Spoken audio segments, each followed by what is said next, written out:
write your questions down. We'll take them at the end of the session, like we did the last time.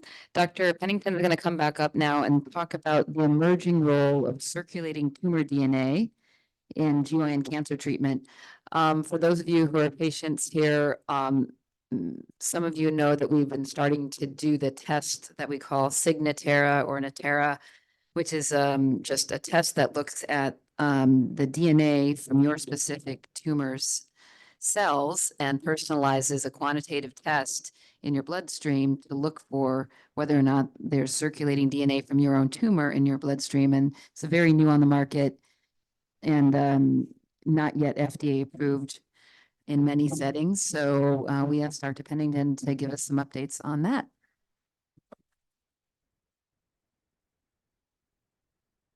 All right, thank you.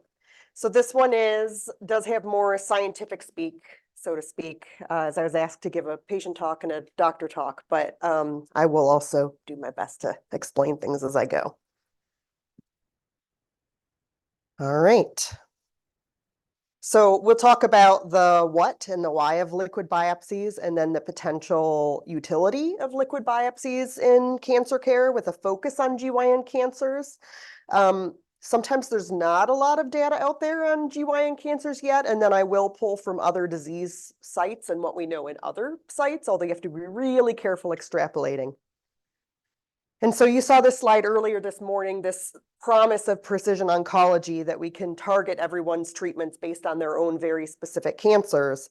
And circulating tumor DNA is very much fits in that paradigm, or what we hope to accomplish for people. So what are liquid biopsies? They're literally a biopsy anywhere that is liquid. So the most common is blood. But if someone has ascites or fluid buildup in their abdomen, that could be biopsied. People are also doing it in the lungs, the urine, uterine lavage, a pap test, and then the cerebrospinal fluid. So tissue biopsies are clinically validated, but they're invasive. They can be painful. They can come with risks depending on where the tumor is and if it's in a hard spot to access. Tend to be difficult to repeat. And you get information just from the tumor you biopsy. So we didn't talk about it this morning, but cancers, when you have tumors in multiple spots, sometimes they can have mutations and they have different makeups. And so when you're biopsying just one, that's the only information you're getting.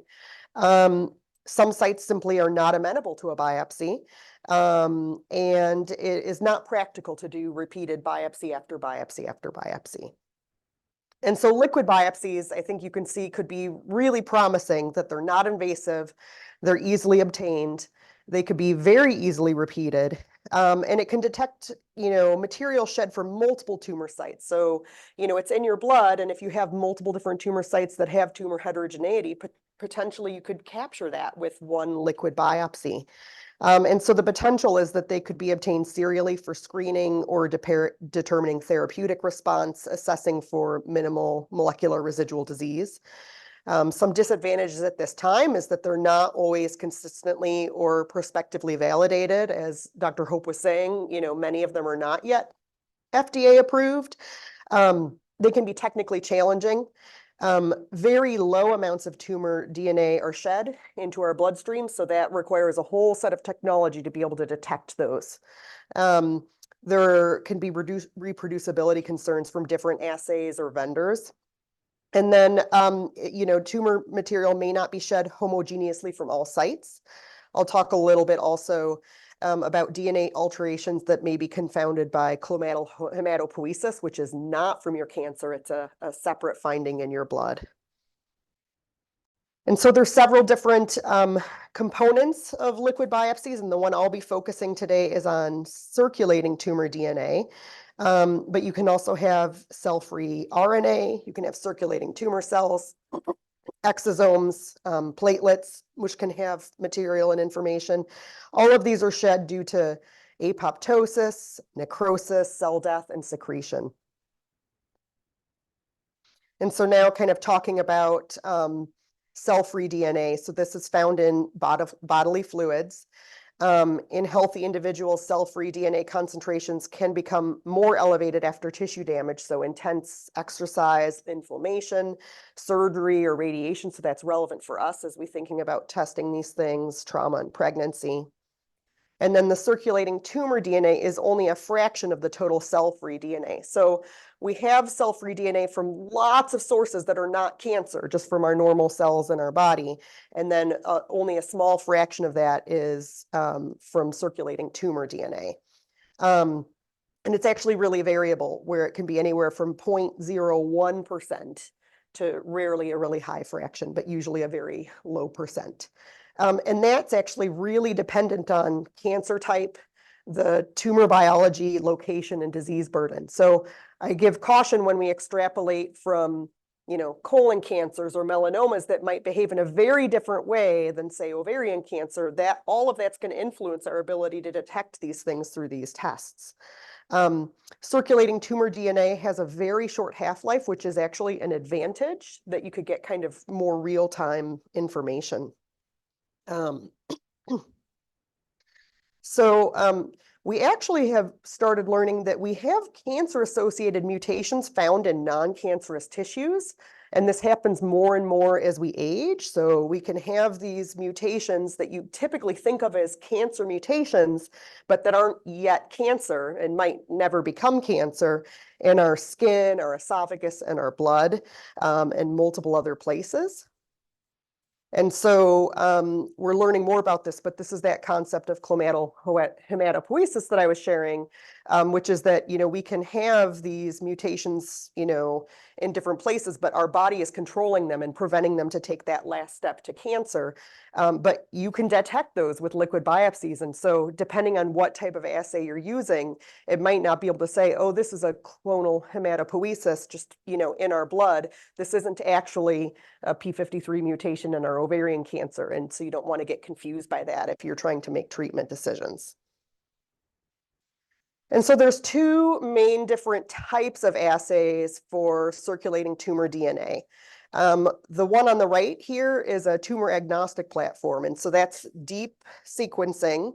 And it's just a panel. Often it can be like whole exome sequencing or other things, but it's not specific to the patient. It's just a panel. You can take, say, for certain cancers, if we know this 50 genes are the most commonly mutated, we're going to test all 50 of those genes. And those are widely used, and I'll talk about those more. And then there are tumor-informed platforms that are patient-specific. So this is where you actually can take a patient's tumor biopsy and sequence it and say, what are the mutations that we think are driving this cancer? And then you can design an assay to detect those at later points. So, you can have 2 to 16 mutations.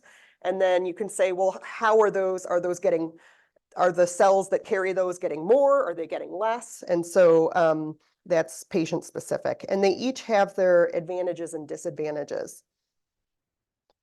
So, the advantage of the tumor agnostic platform on the right is it's a broad fixed panel. So that's really, going to catch a lot of things. It can be done faster. It may be a reduced cost, but it is a lower sensitivity. And then again, I was talking about the clomadal hematopoiesis. It doesn't necessarily distinguish that unless the vendor marketing it has a separate test kind of combined to assess for that. And then the tumor-informed platform, your source and quality of tumor tissue becomes really important. So if you don't have a good biopsy from the start, if it's really low cellularity specimen, and that's what they're designing, the whole thing you're following through someone's cancer course, that can be problematic. They're testing for a relatively small set of patient-specific mutations, so it can be very sensitive. So when you have a really low tumor burden, and you're testing for less things, you can detect it better. And so this can be really useful for someone who perhaps you're going to follow them when they get in remission and they might have barely any circulating tumor DNA. However, that means it wouldn't detect new mutations if someone develops new mutations over time. So you can kind of follow that set of panel that was there in their original tumor, but the specific tumor-informed platform isn't going to catch new things. So there's pros and cons to each of these, and it's important that you know what you're getting when you order these tests. So some considerations for interpreting these. There are inherent biological differences for each tumor type. There may be an ideal timing relative to the cancer course about when we should be testing these things. For instance, some people have suggested your first, like when you're getting a sample, perhaps not right after surgery, maybe wait 2 weeks because of the trauma from the surgery, different things like that. I think that still needs to be determined more. When is the best time to be ordering these? And then the methodologies are going to be really different, which I won't go into a lot of detail about, but the sequencing depth and how well you can detect things that are only minimally present. Each test you kind of want to know the sensitivity and the specificity, and then the measure of tumor burden they're using. So sometimes people report it out as a variant allele fraction or as a change, and that can be helpful, but I would argue something going from 50% present down to 40% present that gets reported as 10% is not the same as 10% down to 0, right? Those are different. And so a lot of places will get around that using ratios, but you want to look at all of these things. And then sometimes people will use just a mean number of tumor molecules, and that can be kind of a quantitative measure. So how is this being currently used in clinical practice? Non-small lung cancer is perhaps, I think, one of the modern poster childs of precision oncology, where your goal is to target unique vulnerabilities of an individual's cancer because it is so heterogeneous in terms of the mutations that we see, and they have different treatments targeting the different ones. They have whole pathways laid out for, what you'll treat depending on what the mutation is. And so actually in standard practice now, they are already using circulating tumor DNA in clinical practice for this purpose. They're using it to genotype the cancer that can guide treatment. And then sometimes they're using it in clinical trials to characterize resistance mechanisms to inform the order of therapy. And so there are several FDA-approved companion diagnostics for this purpose, which are these broad panels. So not the tumor-specific ones, but just broad panels that are being routinely used. And in the NCCN guidelines for non-small cell lung cancer, they talk about how testing in the peripheral blood can complement tumor testing. And there are studies suggesting that it's non-inferior and that treatment time was significantly faster. So 18 days versus 31 days for waiting to, biopsy a tumor, scheduling it with radiology and then biopsying it and then waiting for those results, that doing the blood draw was much faster. And now there are studies that it's even faster than that. So 9 days instead of 15 days. I mean, it's getting much faster. We do know that circulating tumor DNA will miss mutations. And so the rule in the community that they know is that if you do it and it doesn't find anything, well, then you have to go to a tumor biopsy. And then they're using this as a way to easily study, well, what are the ways that tumors are overcoming treatments and becoming more resistant? Again, because it's not always practical to give someone 4 biopsies throughout their treatment course. And so this is a unique way to get samples that then they can learn more about the disease. And so that's being done already. And so there are a bunch of different areas where liquid biopsies could potentially be utilized. In the center here, early diagnosis, I'm actually not going to talk about. That's really a whole talk in and of itself, but very exciting when you think about, could we detect ovarian cancer, before it forms or when it's stage 1? There's some unique challenges with that, but a really promising area. Then there's assessing prognosis. There's the ability to detect recurrence, and then monitoring and predicting treatment response. And so I'll talk about a little bit about each of those. So first, we'll talk about assessing prognosis. All right. So in GYN cancer specifically, we have several studies now, and this is probably one of the areas where I think it's been most widely studied. This was a study looking at a variety of GYN cancer, ovarian and uterine mostly, in 44 patients, and they did tumor-informed circulating tumor DNA testing, and plasma was collected at the time of surgery and throughout the treatment course. And they were able to detect baseline circulating tumor DNA in 94% of patients.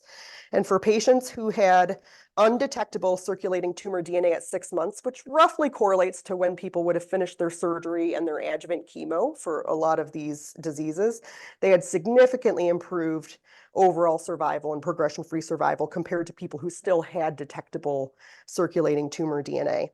They also found that there was a lead time of, when we're doing CT scans to see if there's a recurrence, that often the circulating tumor DNA would be positive before you could see it on a CT scan, meaning that there's this potential that we could diagnose a recurrence earlier. And I'll talk about that a little bit later again.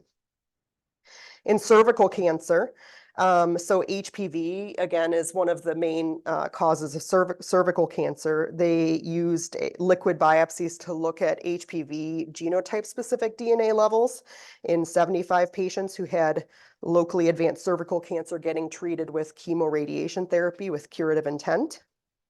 And they found again that people who cleared their DNA so that they had no detectable circulating tumor DNA after completing treatment had a significantly improved prognosis compared to those who didn't. So this graph on the left at the top was the line for people who cleared it at the end, that it was already normal. The circulating tumor DNA was already undetectable at the end of chemo RT.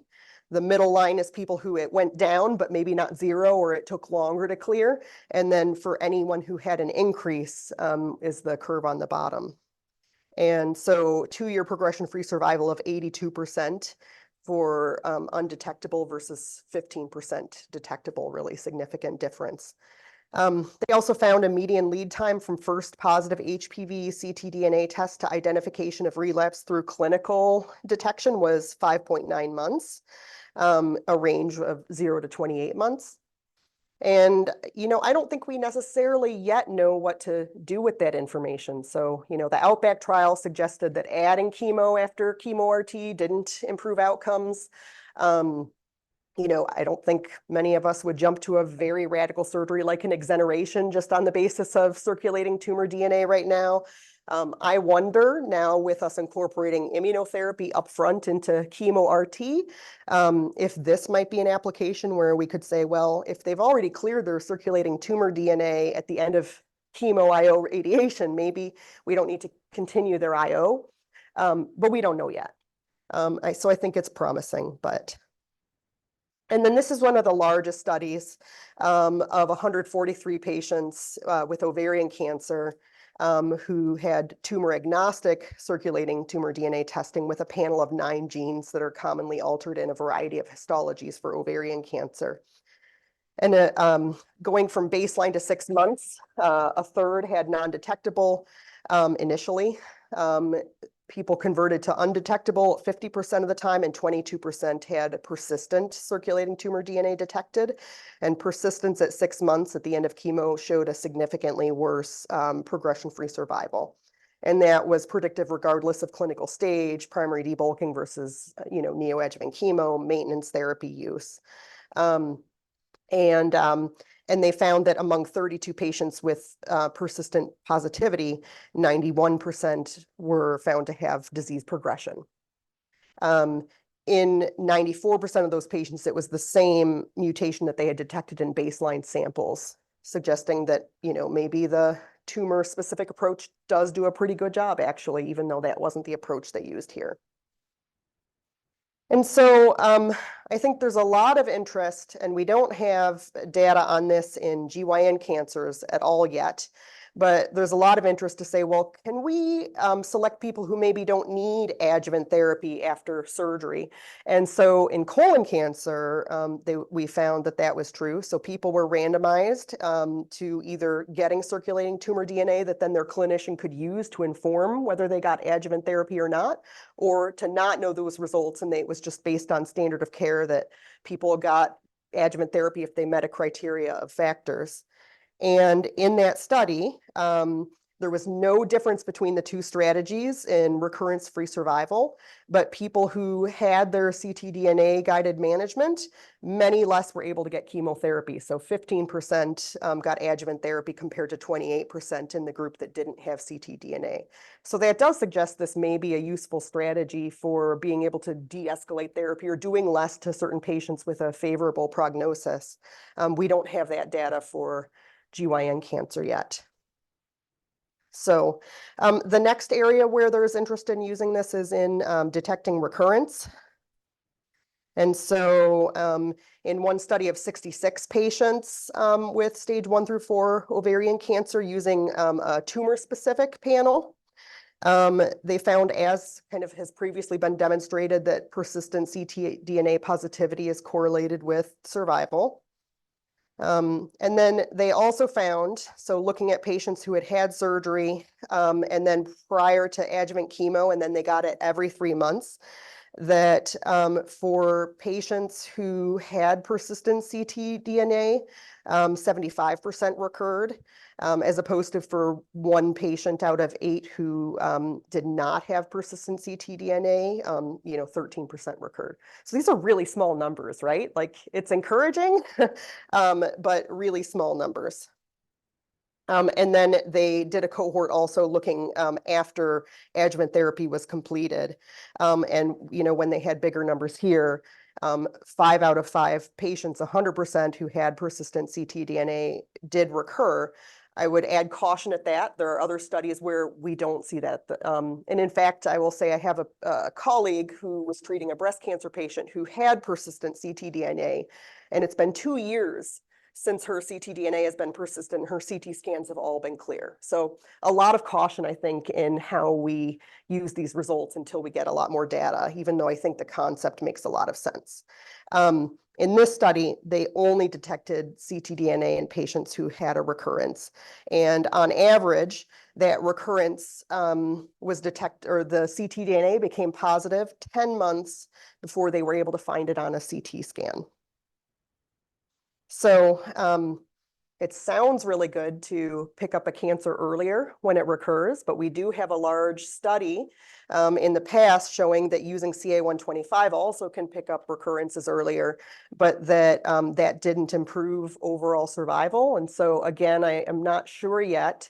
I do think now we're in a different era than when this original trial was done. Now we have maintenance therapies, we have targeted therapies, so it could be a completely different situation, and maybe detecting things earlier is beneficial, but you always want to ask about that cost. There was a lot of discussion when this initial trial I'm showing you here came out to say, well, if CA-125 tells you on average 5 months before your recurrence, but people are doing equally well when they get on chemo for a very chemosensitive disease, did we help people by giving them chemo 5 months earlier, versus enjoying a longer time off chemo? We'll need to answer those questions again if ctDNA becomes more prominent. And again, I do think the discussion is different now that we have maintenance therapies, but so a few comments. A negative ctDNA suggested a decreased risk of recurrence, but it's not a guaranteed lack of recurrence. So in the study I showed you, 13% that cleared their ctDNA still had recurrence. In colon cancer, they saw that for about 8%. So adding ctDNA, though, really may nicely complement current surveillance, and it may improve time to detection. All right, so the last area I'll talk about is, can we predict response to certain treatments or monitor treatment response? So this is really, really appealing, is to say, can we check through a tumor-specific panel, look at those mutations, and then instead of waiting 3 months for a CT scan after someone starts their chemotherapy, can we check at like a month? And, because if we wait 3 months and then we're like, well, what if we could have moved on to a different therapy? It clearly wasn't helping them. And so, so that's really appealing, and that's our goal. We know in terms of for ovarian cancer, we already have some specific biomarkers that can predict a response when it comes to PARP inhibitors, for instance. And we can use circulating tumor DNA to detect things like reversion mutations, which predict that PARP inhibitors may not work. There are a lot of different mechanisms and, a lot of promising combinations that people are trying to combine with PARP.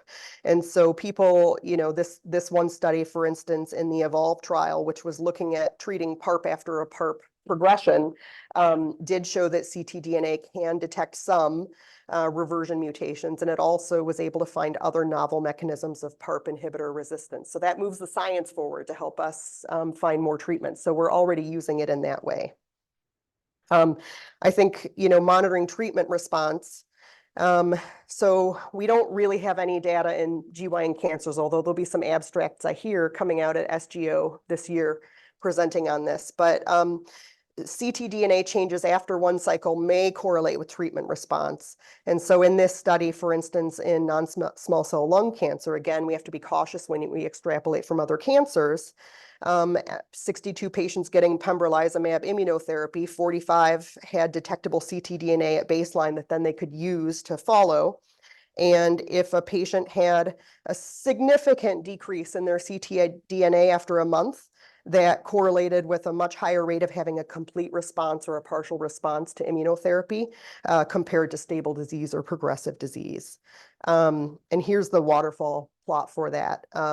You'll notice that there were patients in this study who had their ctDNA increased that still responded. And then there were some patients who their ctDNA decreased, but despite that, they had progression. So it's not perfect, but it does look pretty good. And so the response rates, my eyes are not so good here, that for people who had a ctDNA decrease after 1 month, that the response rate was 61%. And compared to a response rate of only 6% if the ctDNA was increasing. So it's better than what we have right now. Again, not perfect. A couple last potential applications I see as would be interesting. There's this concept of pseudo-progression when people go on immunotherapy where sometimes the initial CT can look worse and it's your body coming in and bringing all the immune cells to treat it. So things look bigger, but it's not actually the cancer getting it worse. It's just your body treating it. And it takes time for that to see, where then we usually will get a repeat CT later to see if it truly is what we call pseudo-progression or true progression. And in lung cancer, it looked like circulating tumor DNA could distinguish that. All 9 patients who were ultimately discovered to have had pseudoprogression had a favorable ctDNA profile, whereas 18 out of 20 patients who had had true progression had an unfavorable ctDNA profile. So that's promising. Again, we don't know if we can extrapolate, but it's a potential application that could be relevant for us in our immunotherapy use. And then kind of this idea, can circulating tumor DNA guide de-escalation or discontinuation of maintenance therapy? So some of our maintenance therapy we're continuing for years in our patients. And, could there be a point when if someone has had many negative circulating tumor DNA tests where we say, maybe you don't need to stay on this? And at least in non-small cell lung cancer, again, really small numbers even for this, there is a suggestion that that may be true, that the therapies could be de-escalated. So with that, it's just really scratching the surface as an introduction. I think we're really just starting to learn more, and really important that as we send off these tests that we publish these results so that we can really learn what the right way is to use these. But there's vast potential for liquid biopsies to enhance cancer care from diagnosis to treatment, and has a lot of significant advantages over tissue. Though commercial tests are available, changes in outcome over standard of care has not yet been prospectively shown for GYN cancers, but I do hope it will in the future. And then limitations exist, so read the fine print and understand the method that you're using. All right, thank you.